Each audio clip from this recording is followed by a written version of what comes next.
ఓం వెంకటాచకంటి గురువు గారికి పాదాభివందనములు. నా పేరు సూర్యం మంగళంపల్లి, విశాఖపట్నం నుంచి మాట్లాడుతున్నానండి. నేను సాఫ్ట్వేర్ ఇంజనీర్గా పనిచేస్తున్నాను.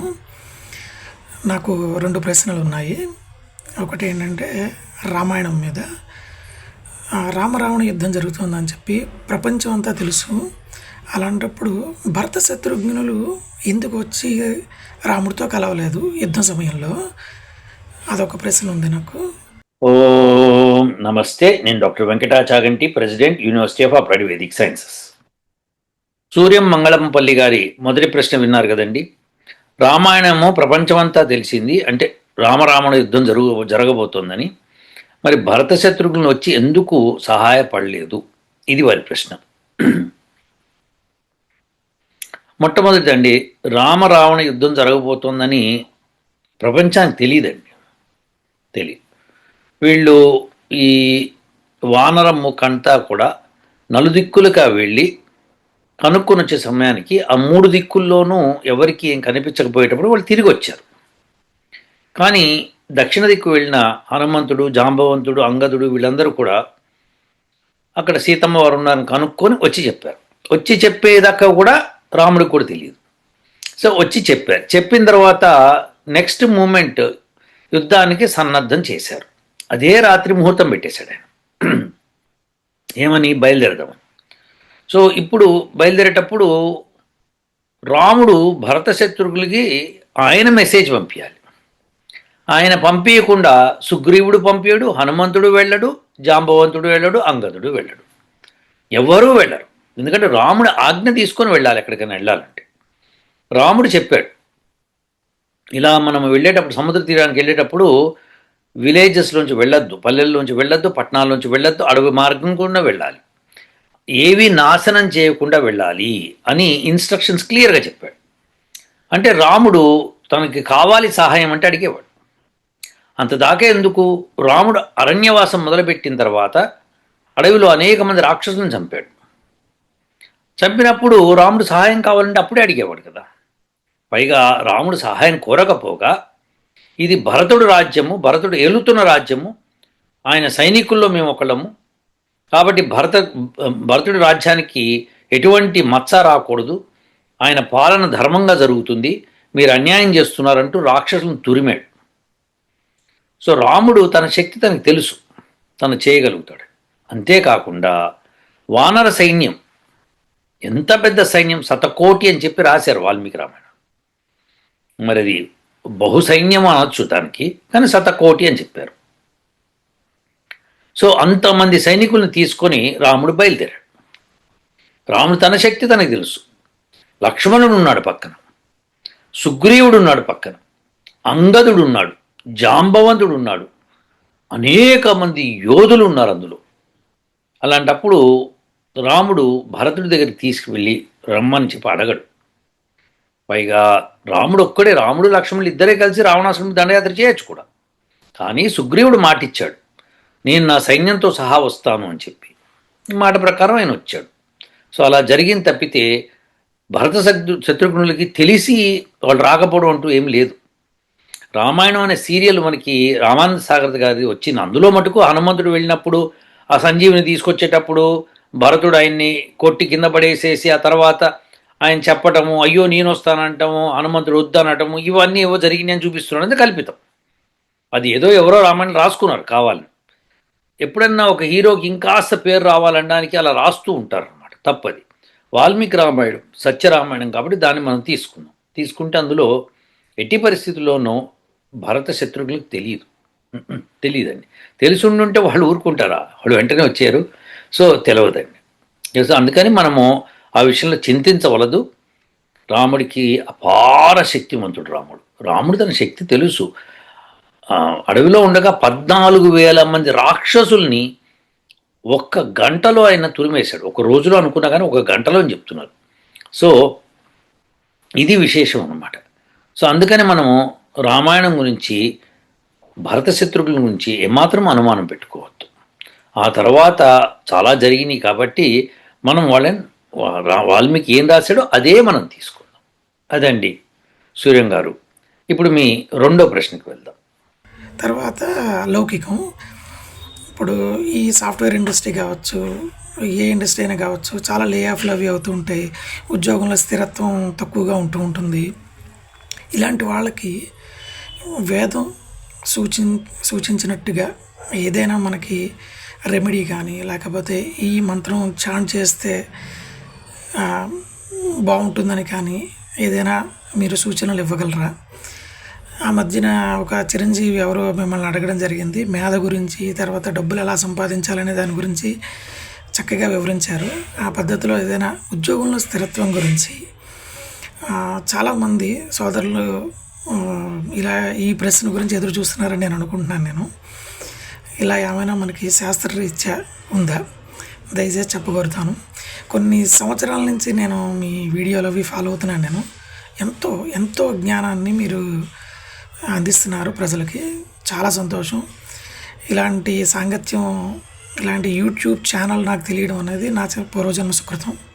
నమస్కారం అండి. సూర్యం గారు అడిగిన రెండో ప్రశ్న విన్నారు కదండి.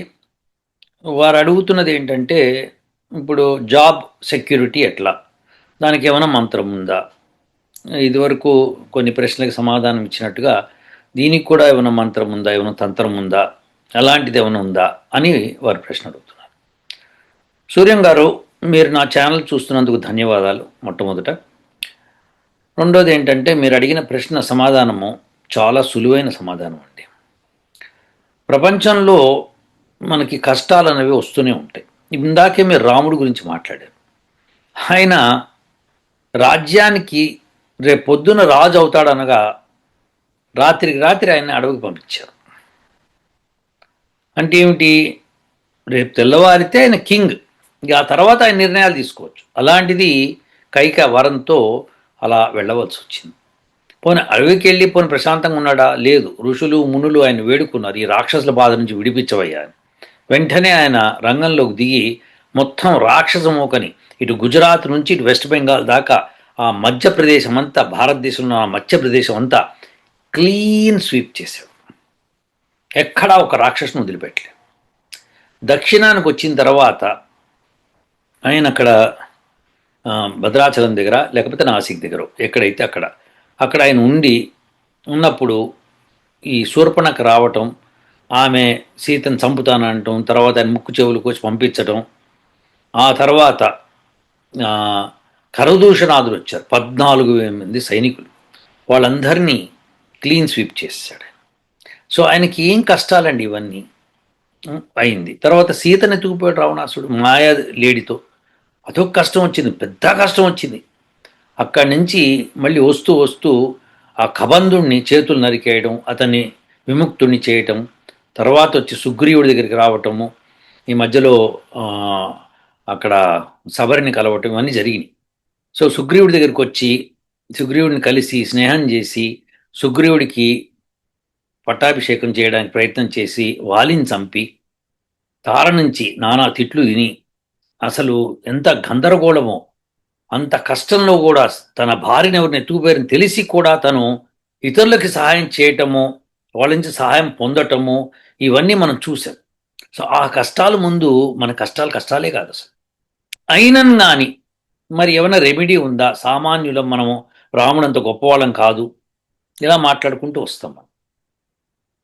మనం జనరల్గా వేద మంత్రాలు చక్కగా చెప్తాయండి. ఇప్పుడు మీరు ఒక జాబ్ చేస్తున్నారు, ఉద్యోగం, ఆ ఉద్యోగంలో మీకు తంటా వస్తుంది, ఏదన్నా ప్రాబ్లం వస్తుంది అని ముందుగానే పసిగట్టారనుకోండి, జాగ్రత్త పడచ్చు కదా. సో అలా ముందుగా పసిగట్టడం ఏంట, అదొక్క ఉద్యోగమే కాదు, మీ వివాహం గురించి, తర్వాత మీ పిల్లల గురించి, తర్వాత మీ పెద్దల గురించి, అందరి గురించి ముందరే తెలుసుకునే స్కోప్ ఉంది. సో అటువంటి మంత్రం ఒకటి ఉంది. కానీ ఆ మంత్రం ఉంది కదా అని చెప్పి ఊరికే చదివేసుకుంటే వచ్చేస్తుందని భ్రమపడద్దు ప్లీజ్. అందరికీ ఇది విజ్ఞప్తి. తపస్సు చేయాలి. తపస్సు చేసి ఆ మంత్రం యొక్క సాక్షాత్కారం చేసుకోవాలి. అప్పుడు మీకు అసలు ప్రాబ్లమ్సే ఉండదు.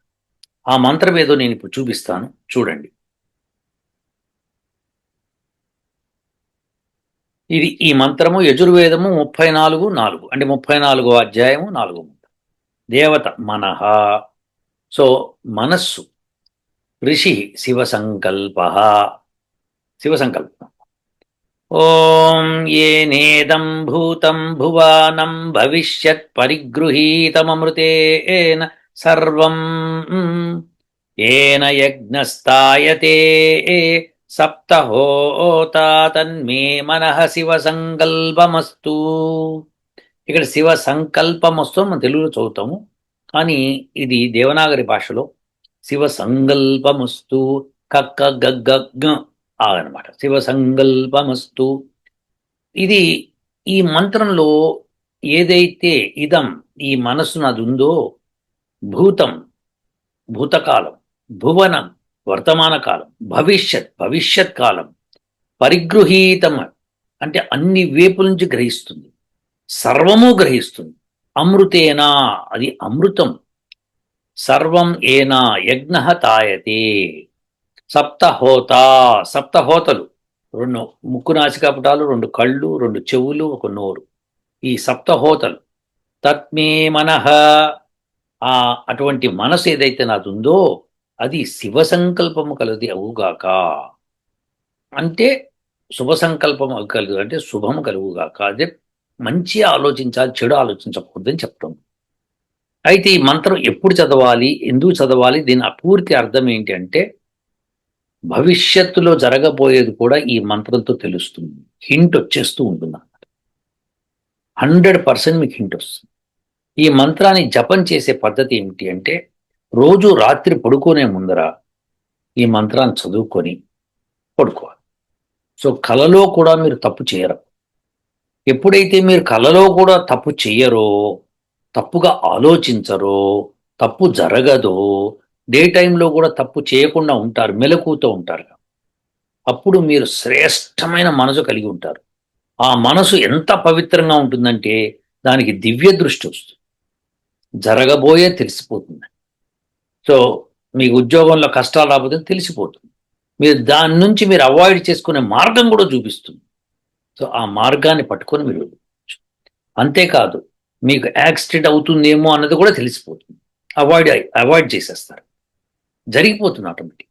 సో ఈ మంత్రంతో చాలా కాలం మటుకు మీరు బ్రహ్మాండమైన రిజల్ట్స్ పొందవచ్చు.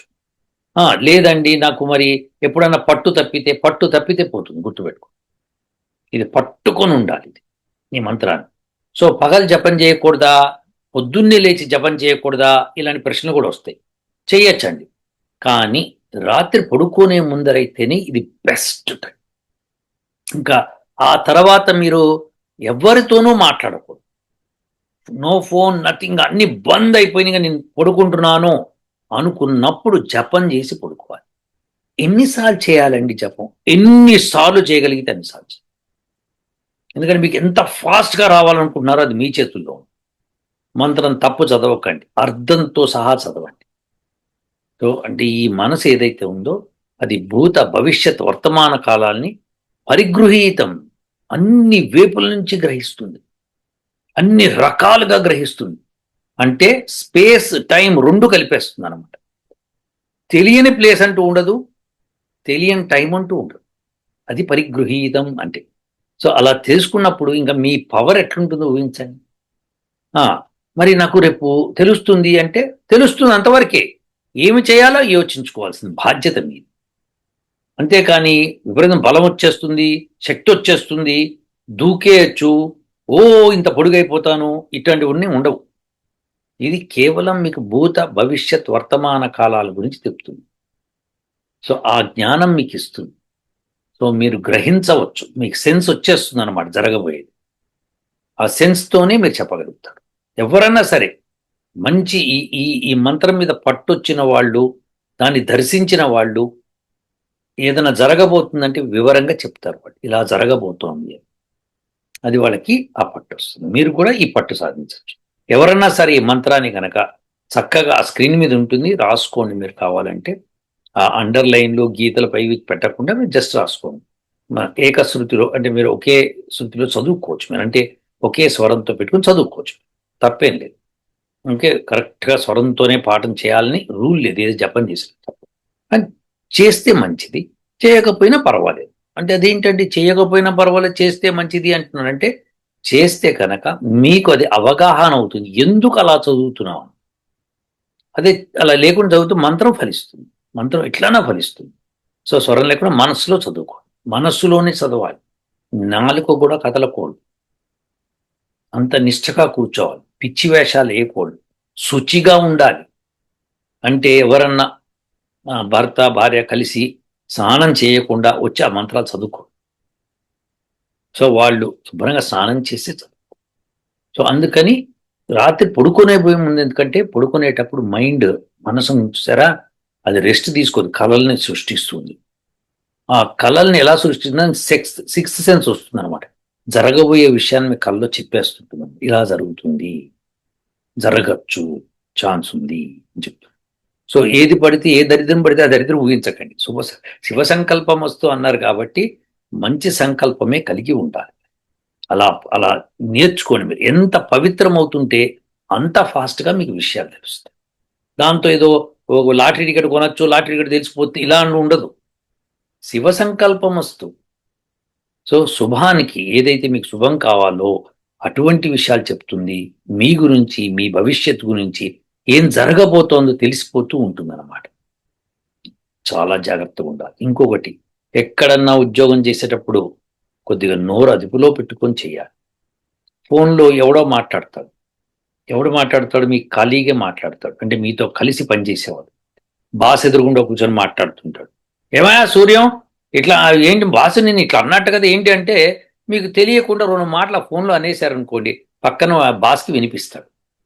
బాస్ దగ్గర మార్కులు కొట్టేస్తాడు, మనకి చెడు తీసుకొచ్చి పెడతాడు. ఇది ఈ దరిద్రం మన దేశంలో, అందులోనూ విశాఖపట్నం సైడ్ విపరీతంగా ఉంది. నాకు బాగా తెలుసు. విజయవాడ, విశాఖపట్నం ఈ ప్లేసుల్లో చాలా ఎక్కువ ఉంది. ఆ కల్మషం ఉన్న వ్యక్తులు చాలా మంది ఉన్నారు. సో చాలా జాగ్రత్తగా ఉండాలి వాళ్ళతో. సో అందుకని ఇది ఏదో నెల్లూరులో జరగదని కాదు, హైదరాబాద్లో జరగదని కాదు, అక్కడ అంతా జరుగుతుంది. కానీ కొద్దిగా ఈ బెల్ట్లో కొద్దిగా అటువంటి అంటే తుత్తిరి పనులు చేసేవాళ్ళు చాలా ఎక్కువ మంది ఉంటారు. సో కొద్దిగా జాగ్రత్తగా ఉండండి. ఎవరి దగ్గర మాట తోలకండి. మీ బాస్ని ఎస్పెషల్ ఎప్పుడూ ఒక మాట అనకండి. ఎవరిని అంటున్నా అక్కడి నుంచి కిస్కాయించేసేయండి. బాస్ చెడ్డవాడు అనుకోండి, ఓకే ఫైన్, నో ప్రాబ్లం. కానీ జనరల్గా బాస్గానే ఉంటాడు, ఏదో పని చేస్తుంటాడు, ఏదో పని.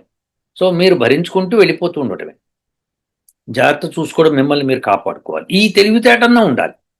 నన్ను నేను కాపాడుకోవాలనుకున్నప్పుడు నోటికి అదుపు పెట్టుకోవాలి, ఏది పడితే అది మాట్లాడేసి. సో అది మాట్లాడటం అన్నది ఎస్పెషల్లీ సీనియర్స్ గురించి, మాట తూలకూడదు. మీకు నచ్చకపోయినా తూలకూడదు. కావాలంటే ఉద్యోగం మానేసి వేరే చోట చేరిపోండి. ఎలా తప్పించుకు తిరగాలో నేర్చుకోండి. ఇవన్నీ కూడా సహజంగా మీరు సీనియర్స్ దగ్గర, అందులో మన వాళ్ళు యూనో స్కిల్కి తక్కువ ఇంపార్టెన్సు, గురుభక్తికి ఎక్కువ ఇంపార్టెన్స్ ఇస్తుంటారు అనమాట. సో అంటే ఏమిటంటే, ఎవడు మన మస్కా కుడుతుండో వాడిని నమ్ముతూ ఉంటాడు బాస్. అది వాళ్ళకి కావాలి, ఎవడో ఒకడు పొగుడుతూ ఉండాలి వాళ్ళని. సో అది ఆ దురద ఎక్కువగా ఉంటుంది మన దేశంలో. ఈ దురద విపరీతంగా ఉంది. ఈ ఉత్తి ఆంధ్రాన్ని కాదు, ప్రతి రాష్ట్రంలో ప్రతి చోటను విపరీతం దురద. అది ఇక్కడ అమెరికాకు వచ్చి కూడా అదే దురద. అంతేకాని వీడికి స్కిల్ ఉంది, వీడిని పైకి తీసుకొద్దామని ఉండదు. ఇక్కడికి వచ్చి మంది, అరే మన తమిళోళ్ళంతా ఒక చోటరా, ఆ తమిళోళ్ళకే ఉద్యోగాలు ఇస్తుంటారు. అరే మంది ఈ కులం రా, ఈ కులం వాడికే ఉద్యోగం. ఇది ఒక దరిద్రం తయారైపోయింది ఈవెన్ ఇన్ అమెరికా. ఇది విపరీతంగా చూస్తాం మనం. సో దీని నుంచి తప్పించుకోవాలంటే కొద్దిగా జాగ్రత్తగా ఉండాలి. ఉద్యోగాలు రేర్గా వస్తాయి. ఇంకోటి గుర్తుపెట్టుకోండి, ఉద్యోగం పోతే ఇంకో ఉద్యోగం వస్తుంది, కొంచెం టైం పడుతుంది. అందుకని ఏం చేయాలంటే, ఫస్ట్ డే ఆఫ్ ఉద్యోగం నుంచి డబ్బుల్ని ఖాతాలో వేసి జమ చేసి స్టోర్ చేసుకోవాలి. ఫస్ట్ 20 years ఎవరైతే మనీ సేవ్ చేస్తారో వాడు కింగ్ లాగా బతికేస్తాడు ఫ్యామిలీ. ఎస్, ఇది గుర్తుపెట్టుకో. అంతేకాకుండా మీరు మీ టీంలో వాళ్ళకే మంచి చేస్తారు ఒక మాట, కానీ వాడు మటుకు మీకు చేయడానికి ప్రయత్నం చేస్తారు. చాలా జాగ్రత్తగా ఉండాలి. అందుకని ఈ మంత్రం చదువుకోండి, చక్కగా నిష్ఠగా చదవండి. మీకు ఇబ్బందులు వస్తుంటే తెలిసిపోతుంటుంది, ఎలా చేయాలి, ఏం చేయాలో అర్థం. అదండి సంగతి. ఉంటానండి. ఓం.